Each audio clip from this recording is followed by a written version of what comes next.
Viewers, listeners, welcome to another Blighty Talks Bricks podcast.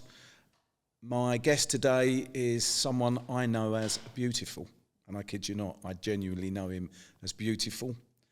He's without doubt a football legend for his country, Ireland. He's a football legend for my football team and his football team, Arsenal. He is adored at Juventus. I'd think equally it'd be easy to say he's adored at West Ham. He had an amazing career in the football industry, particularly with 18 years looking after the Arsenal Academy. It gives me great pleasure. I'm really honoured to introduce today Mr. Liam Brady. Liam, how are you? Thanks for coming on Blighty Talks Bricks. Well, Steve, I'm very well, thank you. Yeah, I'm very well. I'm 68 years of age now. Enjoying total retirement. As you mentioned, I've had a good career in the game, and it only finished like a couple of years ago with Irish TV, not even a couple of years ago. So I finished at 66 years of age, and I joined Arsenal at 15, so I got nearly 51 years out of this industry, as you call it. Well, it's an industry now. It was a love back in the day when you were a young man and I was a young man, but I think now football is an industry, isn't it? Yes, yeah. Well, the Premier League is such a product now, Steve. It's so popular worldwide that a lot of foreign owners have come into the game here in England, and they see it as an opportunity to make money. Some of them, I'd say the Americans see it as an opportunity to make money. They're in the game for money. And maybe the Arab owners are in it to promote their own countries, like Qatar, Abu Dhabi, Dubai, and now we've got Saudi Arabians coming in. And they invest their money to promote their own countries. Tourism, ways of life, etc. Yeah.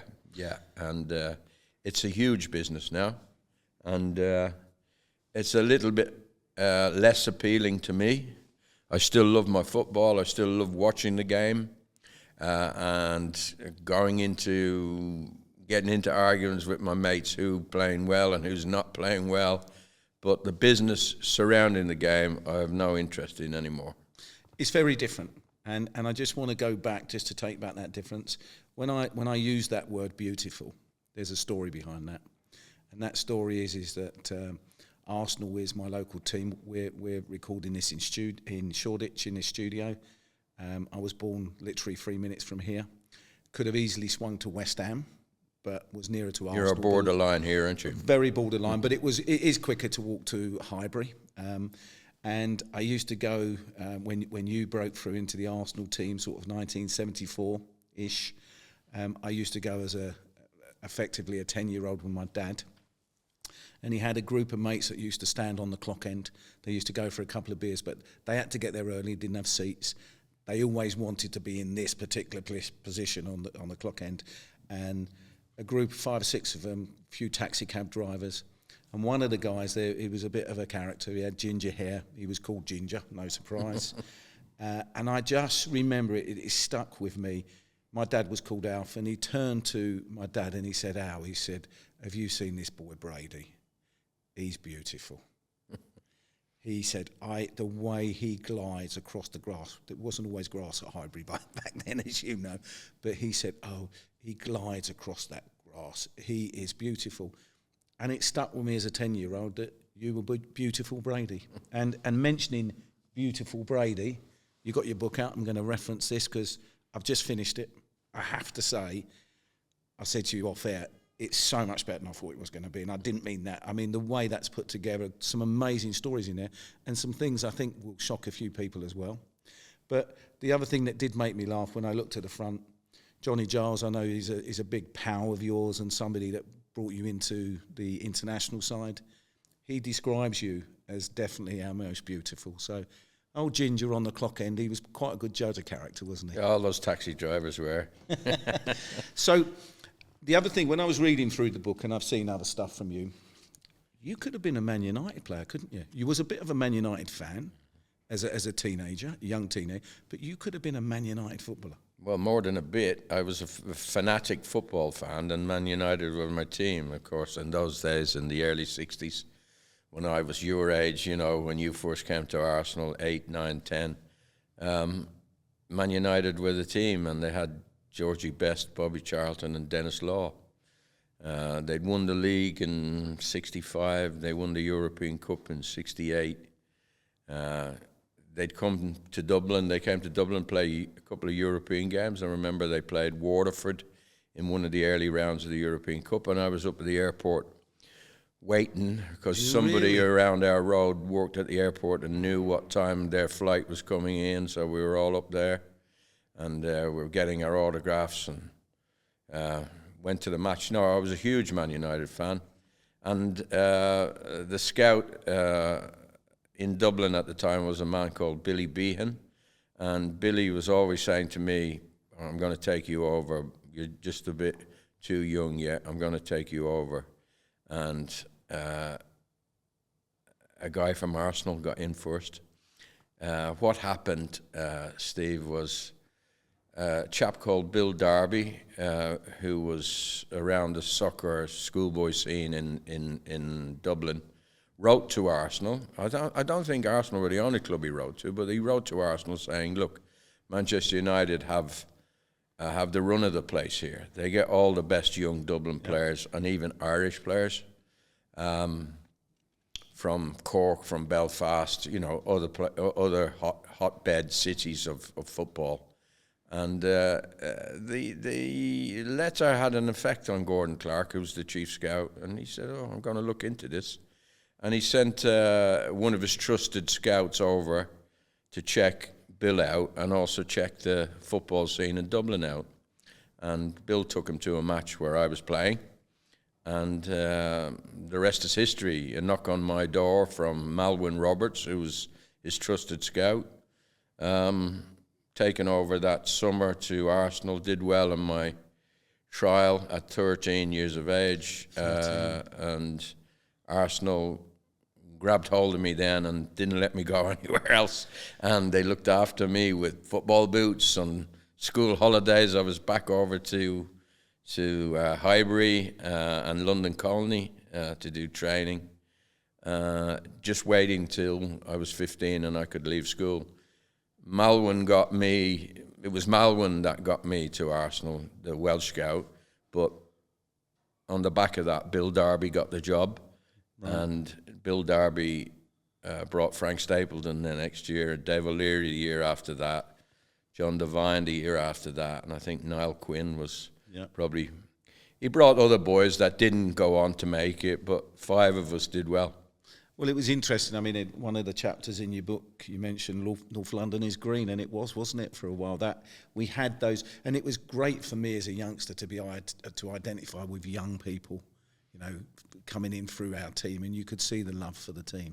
Absolutely, yeah, and we became a very, very good cup side. You know, Terry Neal got the job after Bertie Mee resigned or lost his job. Bertie had done a great job in the late 60s and early 70s, but I think he changed the team, probably that double winning team, a bit too soon. The results were very indifferent for 3, maybe 4 seasons, and Terry Neal got the job on because of that. And well, Sammy was there, Pat Rice was there, I was there, Frank was there, Dave O'Leary was there, and then Terry made probably his best signing of all time when he signed Pat Jennings from Spurs. Came across the divide and didn't get any stick for it really, because they wanted to move Pat on, didn't they? Yes, yeah. They thought he might be a little bit over the top, over the hill, and there was a young goalkeeper called Barry Daines at Spurs at the time. They thought he was going to be the real McCoy, but they were wrong, and Terry was right, and it was Terry's best signing.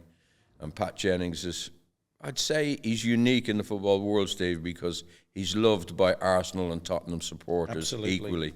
Absolutely. I'm lucky through the charity stuff to play golf with him, and I know you from a different stance, but he's also a lovely man, isn't he? He's a beautiful guy, yeah. He is a beautiful guy, a gentleman, very humble, very modest, can't do enough. Done a hell of a lot of work for charity in Northern Ireland to bring the two communities together, the Protestant and Catholic communities, and give them more contact with one another. He's been absolutely brilliant. He's raised millions of pounds, and so has Bob Wilson with his charity, who's one of Pat's predecessors at Arsenal.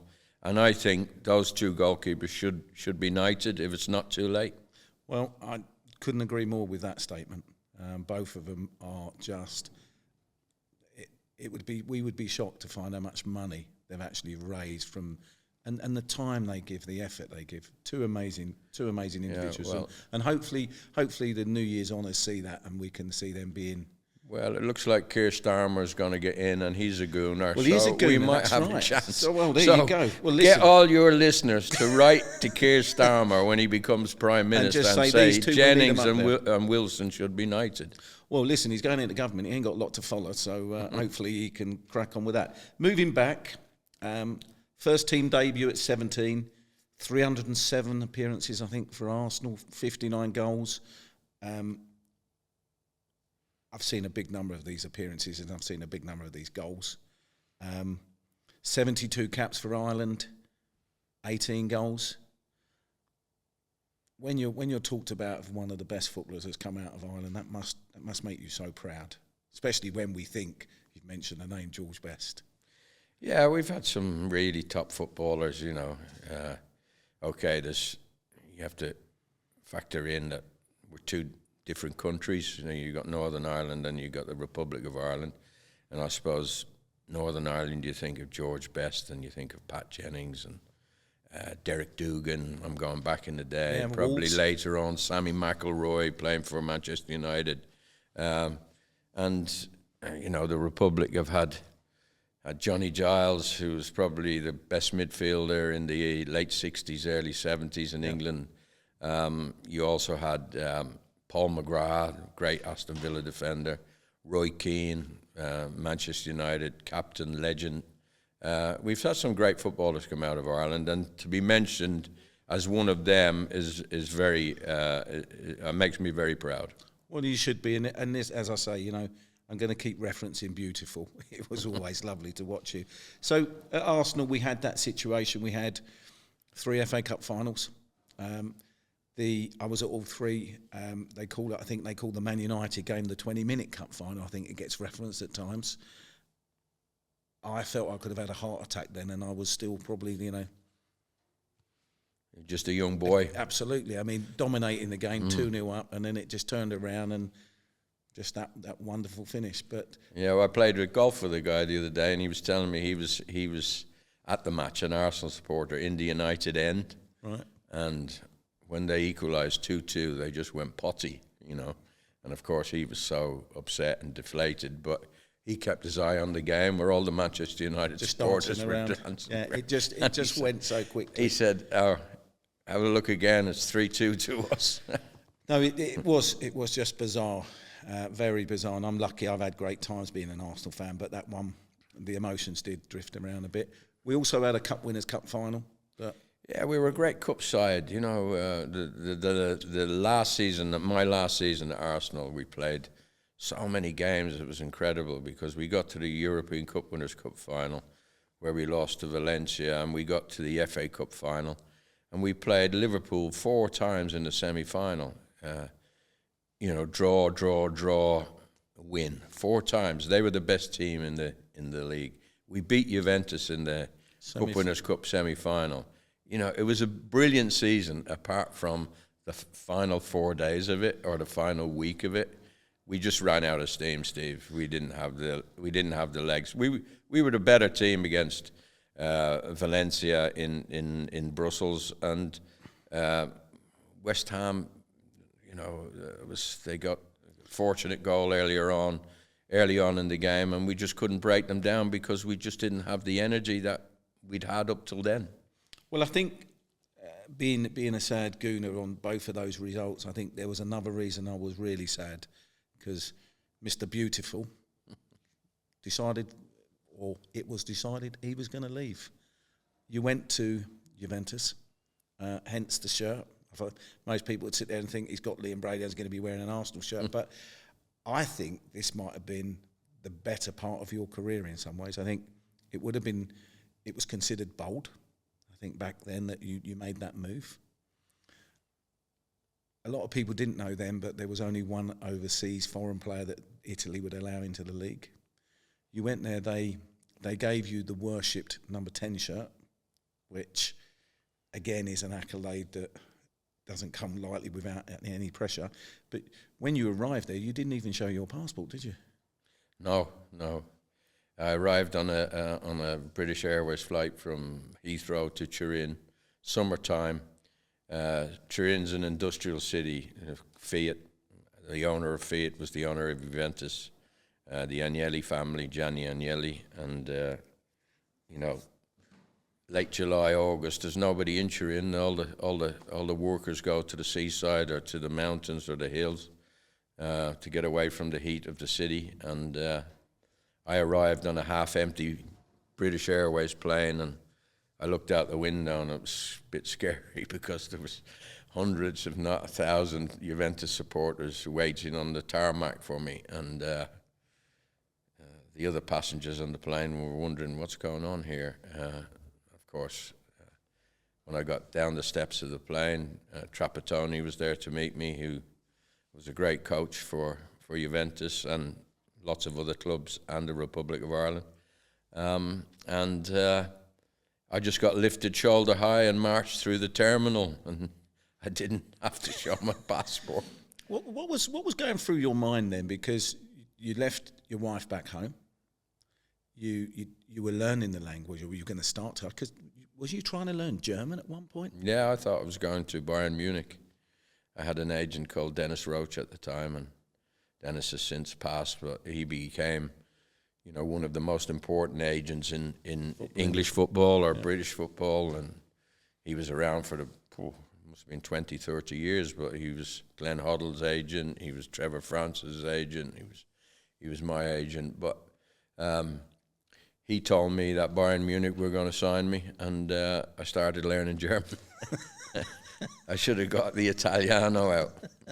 But you took to the language, didn't you? In the book, you referenced the fact that you quite enjoyed the language. Yeah, I was interested in making a real go of it. Kevin Keegan had gone to Hamburg probably 3 years before that, in 1977. And I remember watching this documentary that Brian Moore did. You remember Brian Moore? Yeah, I do remember Brian Moore, absolutely. Yeah. ITV, Sunday, big match. Big match. Well, he did this special documentary on Keegan living in Germany. And it showed Keegan mixing with ordinary German people and his teammates and speaking the language. And it was like, wow,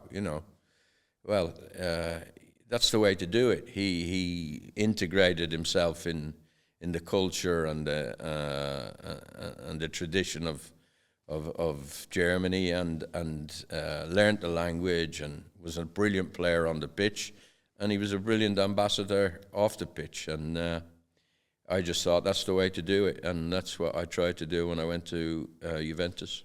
Well, it obviously worked, because I think you produced 2 Serie A titles. Yeah, it was a brilliant time. I started off a little bit ropey. I think you need a bit of time to settle into a team, especially playing in a different country, a different culture of football. And, I often say to people, when Arsenal sign foreign players or clubs sign you need a bit of time. Give them time to settle down. Yeah, they need a bit of time to settle.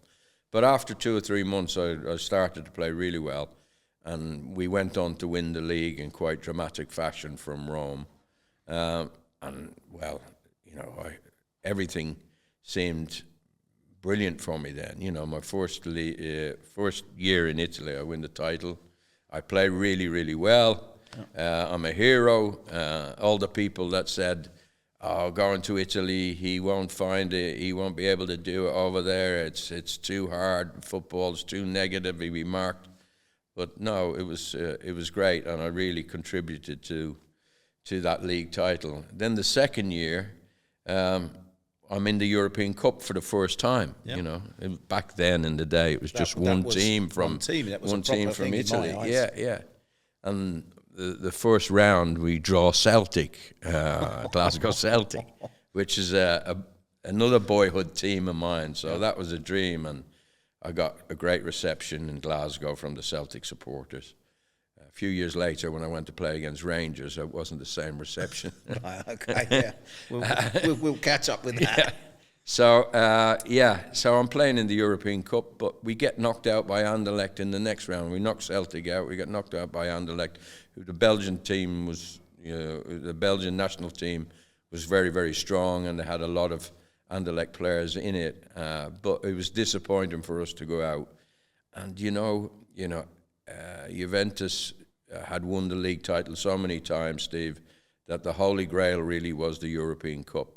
Yeah. And my second season, was a little bit indifferent compared to the first one, but I got going in the last, maybe 6 or 7 games, and we won another title. So I thought, well, I'm here forever. Absolutely. I'm here forever. 2 seasons, 2 titles. But because Agnelli was the owner,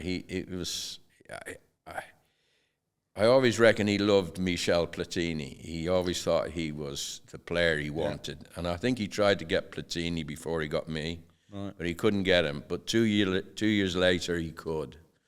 And we'd already... Because you've got that one player rule? Yeah, but now it's going to 2. Right. So, but they signed Zbigniew Boniek, right, from the Polish winger come attacking player, who was a great player as well. Yeah, he was. And I thought I was going to be playing with him as the 2 foreigners, but late in the day, towards the end of that season, it was announced that Juventus were going to sign Platini, and I would have to leave. And that was then your move to Sampdoria? Sampdoria, yeah. Was there a chance to come back to English football then? Yeah, Terry got on the phone to me. Terry Neal got on the phone to me. I spoke to, I think Ron Atkinson was the manager of Manchester United. Yeah. But I was having a good time in Italy and settled in and could speak the language after 2 years. And so what was your journey? Was it 7 years in Italy in total? 7 years, 2 years at Sampdoria, 2 years at Inter Milan, where I was back playing at a very high level. Yep. That was brilliant. Played with Rummenigge. We were the 2 foreigners. You describe him as the best player that you ever played with? Yeah, I've played with some great players. You have indeed. Yeah, that's a nice accolade. Well, he was. He could pick up the ball on his own and just, do anything. He was very acrobatic, great in the air. He could score scissors kicks. He was just brilliant. And so when the time came to an end in Italy, you actually went to, not too far down the road this way, to West Ham. Yeah, well, I was hoping. George Graham hadn't long become manager of Arsenal. After Bruce had gone. No. Oh, sorry, no, Bruce came after George. After Don Howe. Don Howe, that's right. There was Terry, and then there was Don. Yeah. Terry wanted to bring me back. Don wanted to bring me back. And I was hoping George would want to bring me back. Now, I was 30 at the time. And George, I think, had it in his head that he wanted young, hungry players. Hence, he signed, Winterburn, Dixon, Bald, these kind of guys. Yeah. Alan Smith. So I didn't have an agent at the time, but there was a great journalist in the News of the World called Reg Drury. Yeah, I remember the name. Yeah, and Reg, I was very close to Reg, and I said, Reg, give George a ring, will you, and see if he'll have me back, because that was where I thought I'd love to go back to, but George said no. So John Lyle showed some interest, and West Ham, I've always had a soft spot for West Ham. I think everybody does. Absolutely right. There's only one London team I struggle with, but they'll remain nameless. But but you enjoyed your time at West Ham? Yeah, I loved it. Yeah, I loved it. I picked up a very bad injury. The only bad injury of my career, I ruptured my cruciate ligament. So in the 3 years I was there, Steve, I probably only did 2 years, which was disappointing. The West Ham fans I know, very passionate. Your name, they're always very, very fond of the time that you had with them. I think you played over 100 odd times for them, didn't you? Yeah, I did, and I scored a few really memorable goals.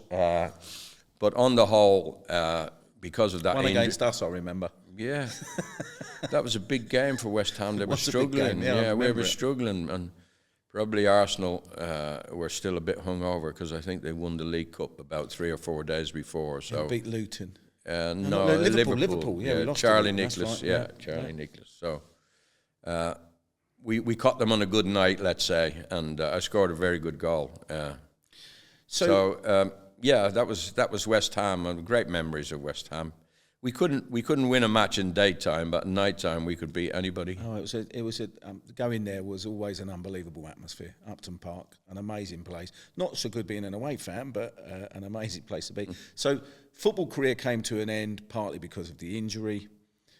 Did you always think when you were playing that you would go into management? No, I didn't. I didn't, and funny enough, I was well down the road of being a football agent. I'd made contacts with a lot of the players I was playing with, and I had a business partner in Ireland who had looked after the Irish players pool, and we decided to create an agency, and it was going very well in its first year, in its infancy. And then Packy Bonner said to me, the Celtic manager's job is coming up. Why didn't... Just a small job. Well, Graham Souness had gone there as a player to Rangers, so he was a novice in management as well when he went there. The English players that were coming. Yeah, well, he had a bigger purse strings than I had at Rangers, but when you get offered a Celtic job, you just don't turn it down. You got to turn it. Yeah, it was hairy up there because we just couldn't compete with Rangers, so. In the end, you're not going to survive as a manager if you can't. It's different up there, isn't it? Oh, completely, yeah. It's not a weekend job. It's a job every day. You bump into, and everyone, they're just so split down the middle, aren't they? Yes, and so passionate about their clubs, yeah.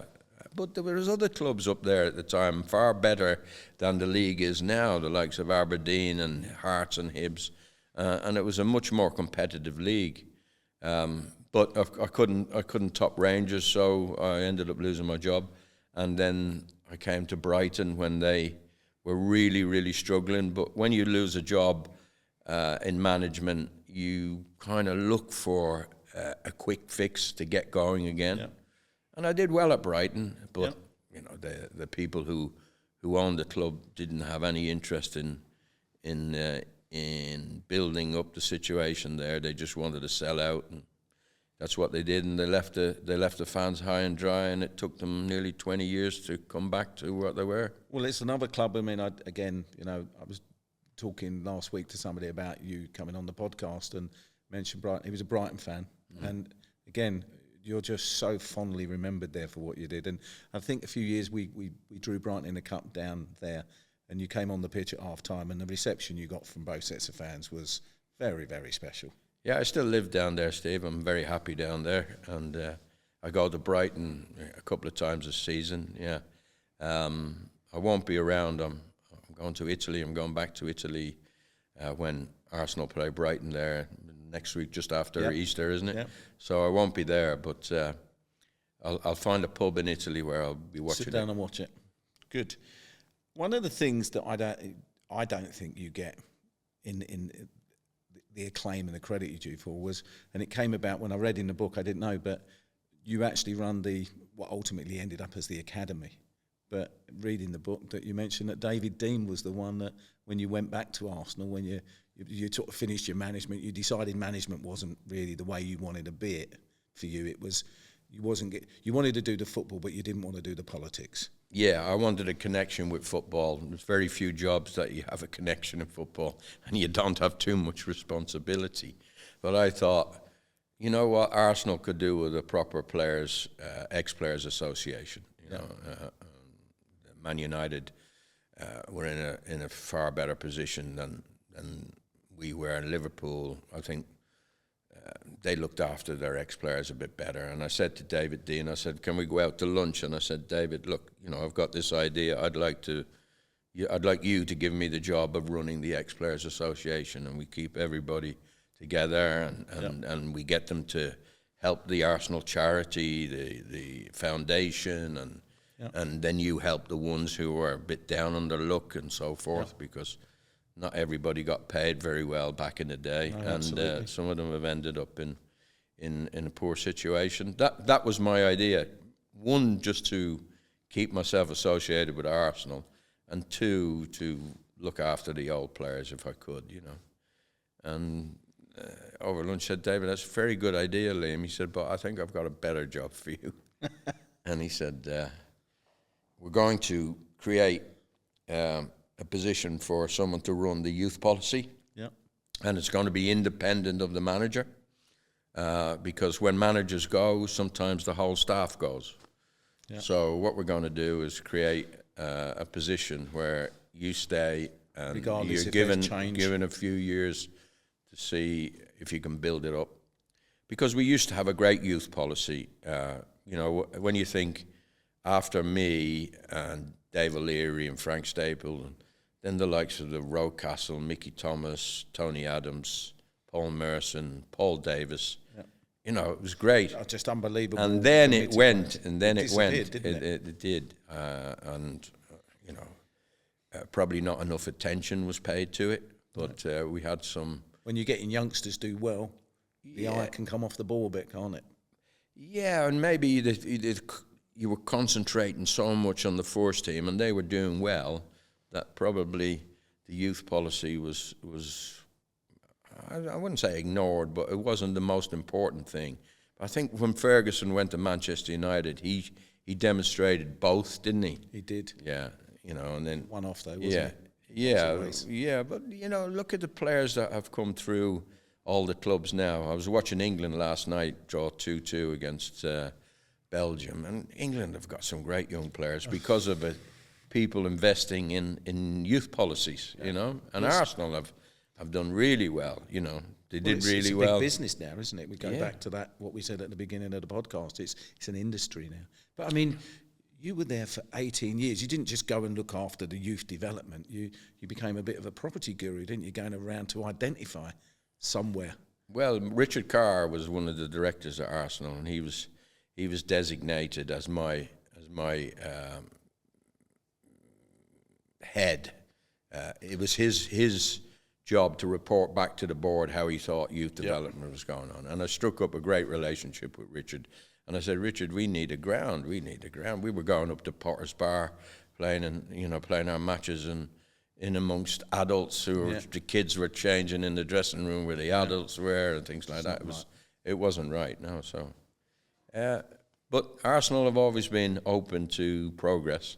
And he said, okay, let's find a ground, and that's what we did with Hale End in Walthamstow, right in the middle of Arsenal, West Ham, and Spurs territory. Easy for the parents to get to on public transport, and it's become, well, the players that we had through it and the money that it's earned the club has been unbelievable, phenomenal. Yeah, and you enjoyed that role. Yeah, because you know you're in contact with football, you're scouting, you're spotting talent, then you're trying to help them develop not only as footballers but as people. It's really, really a very interesting job. The only downside to it, and it's the biggest downside that there can be in football, is telling a kid that he has to leave, that you don't think he's good enough. Well, I read a paragraph in the book there, and I won't say because people should buy this book, but there is a great story in there where you say there was one kid that whose name was Danny, it upset you seeing the way that he and his family were. Yeah. And you sort of... Well, it was my last few months at the club. They'd already picked someone to take my place after I retired. I decided to retire. I had 18 years at it, as you say. It's a long time. And, it was my last... I always did it in the new year, early in the new year, told the lads who had to go and the ones that were staying. And I got a bit upset when Danny broke down in front of me. I can see it in your eyes now, by the way. It still gets to you. I can see it. Yeah, so I just said, "I'll forget it, Danny. You can stay." You can stay. Yeah, and the kid's gone on to be. I wish you could have been in all the football teams I was involved in over the years, because I would have still been there. But Just a couple of things just on the academy. Who was the best player that, if you actually say there's only one, and again, it's a difficult thing, lots of talent went, who was the one that went through the academy that either, maybe didn't even make it, but was the best you saw? Well, Ashley Cole's got to be the best player we've produced in the academy. Saka will be running him close now, without doubt. Saka he could go on to be anything, couldn't he? He's so good. But Ashley came in, did it, proved it, won leagues, won cups with Arsenal. Unfortunately, he's not remembered at Arsenal the way I remember him. I have him up there as one of the best players I've ever seen, probably the best left back in Europe in his day. But because he went to Chelsea, the fans he's not very popular with the fans. But there you go. That's football, isn't it? But it doesn't stop me from saying. It doesn't stop me from saying. No, well, no. He's the best. Listen, I mean, at the end of the day, if I've never met him, but I would always shake his hand because what he did for us was fantastic. Yeah. And as you say, things change in life. People move on, and particularly in football. We on the podcast, we a lot of our viewers are between 24 and 40, so I'm assuming that I know that they're keen on all the sports and football and golf. If you had just a couple of little points just to actually say to the people out there that have got young kids, girls and boys playing football, what advice would you give to the parents? Because the stuff I've been involved in, sometimes parents can be very overbearing. Yeah, they can almost put too much pressure on the kids, because they're thinking, I might have a superstar here, our lives might change. Yep. As often they do, if a kid makes it, sometimes parents are going from a council terrace house to living in a nice detached house somewhere in a leafy suburb. Absolutely, and driving a nice car and not having to go to work and all because their son has made it big time in football. Well, so you can see some parents get sucked in with that and they put too much pressure on the kids. I would just say back off, let the club do its job. Give the kid encouragement, but don't put pressure on him, and get him to love the game and love practicing, because if you don't love the game and love practicing, you're not going to make it. No, you're not. And I think that's good advice, and it's simple advice, but I think sometimes it gets lost in the heat of the battle, doesn't it? Yeah, these kids, they get hours at, I don't know, probably rough guess, probably 6, 7, 8 hours football a week at the academies. Well, you need to be working harder than that, You need to be going out, particularly when the weather gets a bit better, and practicing yourself. Yeah. Like we both like golf, don't we, Steve? We do. Tiger indeed. Woods didn't become as good as he was without putting the hours in the practice ground, didn't he? Well, it's interesting. I've put the hours in the practice, and it made no bloody difference at all to me. But that's called lack of ability. Yeah, but if you have the ability and put the practice in, you've certainly got to do the both. You've certainly got to do that. Just quickly before we wrap up, I mean, I always say to people that when I do these podcasts, the quality of the guests I have is amazing, and this is just flown, and I've just enjoyed your company so much. Just a quick touch on our present team. Confident for the remainder of the season? Yes, I think we've got a very difficult draw in the Champions League. I would have much preferred the other side of the draw. Yeah. Bayern Munich will prove difficult. However, Bayern are not the team we faced back in the day. Yeah. I think we've got a chance with Bayern Munich. Then you either probably get Man City or Real Madrid. I guess, it's going to be very, very difficult. But we're there. Isn't it great that we're back there playing at this level? Absolutely. Absolutely. And the standard of football, and also the atmosphere at the Emirates. It's been different, isn't it, the last two and a half seasons.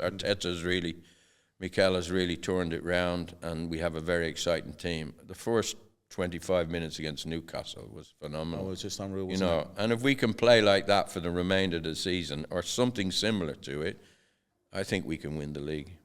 Well, let's fingers crossed. We mentioned Bob Wilson, we mentioned Pat Jennings. You also, before we sat down, I think we'd mentioned 3 charities where you give your time and effort to. You're also a wonderful individual. You're a great human being. and you always give time. You always got a smile for everyone. I've known you for a number of years now, and the one thing that we have on this podcast is not only great people but lovely human beings. I use the term that when I meet people in my life and they leave me feeling better, smile on my face, they're incredible human beings. That's exactly what you are. Liam, thank you very much for your time. I'm going to read the book again. I do love it. It's a great book. I still wish I might get the photo changed so I can be in that bit of the North Bank. But thank you for your time. Lovely to see you. I know we're going to get a bit of lunch, but lovely to see you, mate. Thanks very much. Thanks, Steve. Viewers, listeners, another podcast end for Blighty Talks Bricks. I'm speechless. Bye-bye. See you soon.